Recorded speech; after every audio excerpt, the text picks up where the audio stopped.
নমস্কার বন্ধুরা, আজকের এই ভিডিওর মাধ্যমে আপনারা জানতে চলেছেন রাস্তায় বন্ধ হবে ইলেকট্রিক টোটোর দাপাদাপি করার নির্দেশ। সম্পূর্ণ তথ্য সম্পর্কে বিস্তারিত জানুন। রাস্তায় বন্ধ হবে টোটোর দাপাদাপি, ইলেকট্রিক রিক্সা নিয়ে কড়া দাওয়াই অর্জুন সিংয়ের।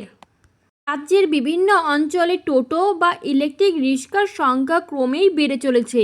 এই আবহে টোটো চালককে নিয়ন্ত্রণ করতে পরিবহন মন্ত্রী অর্জুন সিং কড়া বার্তা দিয়েছেন। তিনি জানিয়েছেন যে মেইন রোডে আর টোটো চলতে দেওয়া হবে না। এগুলি শুধুই গলি ও ভেতরের রাস্তাগুলিতেই চলাচল করতে পারবে।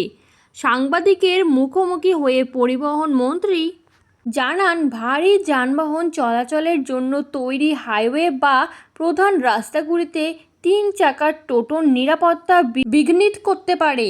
এই প্রসঙ্গে তিনি সুপ্রিম কোর্টের নির্দেশিকার কথাও উল্লেখ করেছেন। মেইন রোডে টোটো চলার নিষেধাজ্ঞা জারি করা হতে পারে। পরিবহন মন্ত্রী অর্জুন সিং বলেন, হাই রোডগুলিতে ভারী যানবাহন চলাচলের জন্য তৈরি, সেখানে টোটো চালানো একেবারেই উচিত নয়। টোটোগুলি 3 চাকার ইলেকট্রিক চালিত যান, যার উপস্থিতি ব্যস্ত রাস্তায় ঝুঁকিপূর্ণ হতে পারে।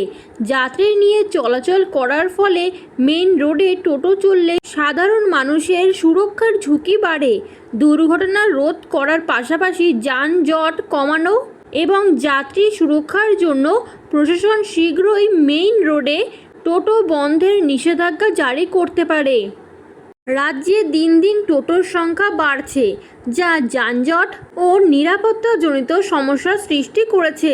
টোটোর জন্য এখনও কোনো রুট পারমিটের প্রয়োজন হয় না, তাই টোটো চালকরা যে কোনো রাস্তায় যেতে পারেন। গত কয়েক বছরে রাজ্যের বহু বেকার যুবকরা নিশ্চিত রোজগারের আশায় টোটো চালানোর পথ বেছে নিয়েছেন। বিগত সরকারের আমলেও টোটো নিয়ন্ত্রণে জন্য নতুন নীতি চালু করেছিল পরিবহন দপ্তর। 2025 সালের 30শে নভেম্বরের মধ্যে প্রতিটি টোটোর রেজিস্ট্রেশন করা বাধ্যতামূলক করা হয়। পরিবহন মন্ত্রীর এই মন্তব্যের পর টোটো চালকদের জন্য খুব শীঘ্রই মেইন রোড বন্ধ হবে বলে মনে করা হচ্ছে। তাদের চলাচলের ভেতরের রাস্তাগুলিতেই সীমিত করা হবে। এতে বহু চালকের রোজগারে টান পড়তে চলেছে।